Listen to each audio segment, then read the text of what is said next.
Once upon a time, in a corn country, there lived a beautiful girl, and her name was Rindercella.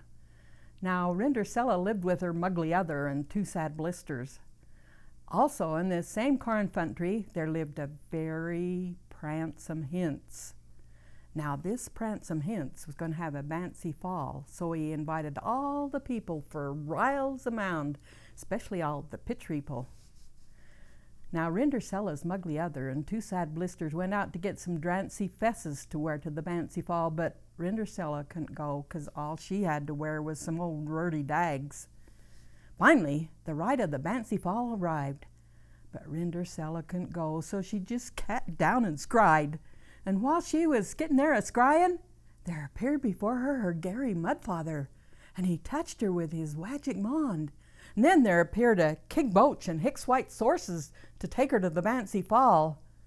And he said, "Now, Rindercella, be sure to be home before midnight, or I'll turn you into a tumpkin." Well, when Rindercella arrived at the fancy fall, the pransome hince met her at the door because he'd been watching from a wooden window. And Rindercella and the pransome hince danced all night till midnight, and they lay in love.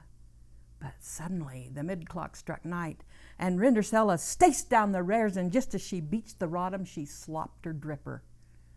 Well, the pransome hince went all over the corn country looking for the beautiful girl who had slopped her dripper. Finally, he came to Rindercella's house. He took the slipper and he tried it on the muggly other, but it didn't it.